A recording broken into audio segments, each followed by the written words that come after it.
కాకినాడ జిల్లా అన్నవరంలో మినీ మహానాడు కార్యక్రమాన్ని ఘనంగా నిర్వహించారు. జిల్లా వ్యాప్తంగా అన్ని గ్రామాలలో సంక్షేమ పథకాలు అమలవుతున్నాయని ఎమ్మెల్యే వరపుల సత్య ప్రభరాజు చెప్పారు. వైసీపీ ప్రభుత్వం రాష్ట్రాన్ని అన్ని రకాలుగా దోచుకుందన్నారు.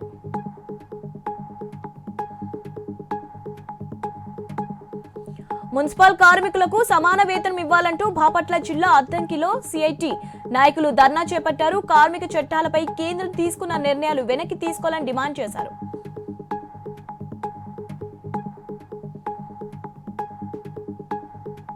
పశ్చిమ గోదావరి నరసాపురంలో ఉన్న హాస్టల్ను కలెక్టర్ చదలవాడ నాగరాణి తనిఖీ చేశారు. వసతి గృహాల మరమ్మత్తు పనులను పూర్తి చేయాలని అధికారులను ఆదేశించారు. విద్యార్థులతో మాట్లాడిన అనంతరం ఏమైనా సమస్యలుంటే పరిష్కరిస్తామని చెప్పారు.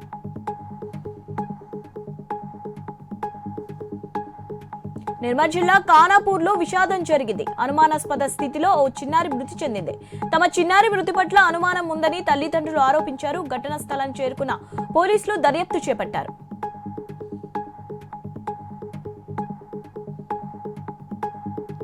ఖమ్మం జిల్లా వైరాలో జాబ్ మేళా నిర్వహించనున్నారు. ఈ నెల 24వ తేదీన ప్రభుత్వ జూనియర్ కాలేజ్ లో జాబ్ మేళా ఉంటుంది అని ఎమ్మెల్యే రామదాస్ నాయక్ తెలిపారు. జాబ్ మేళాకు 80 కంపెనీలు వస్తాయన్నారు. నిరుద్యోగ యువతి యువకులు ఈ అవకాశం సద్వినియోగం చేసుకోవాలని సూచించారు.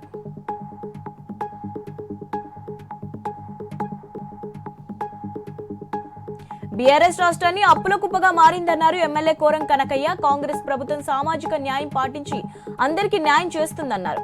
అర్హులందరూ పదవుల కోసం దరఖాస్తు చేసుకోవచ్చని చెప్పారు.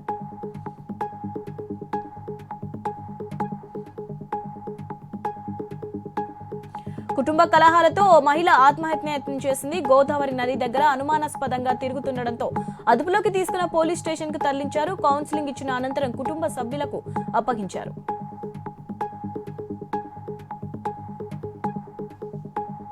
త్రివిధ దళాలకు మద్దతుగా ములుగు జిల్లాలో తిరంగ ర్యాలీ నిర్వహించారు. ప్రభుత్వ హాస్పిటల్ నుంచి లీలా గార్డెన్ వరకు ర్యాలీ చేపట్టారు. జై జవాన్ జై కిసాన్ అంటూ నినాదాలు చేశారు.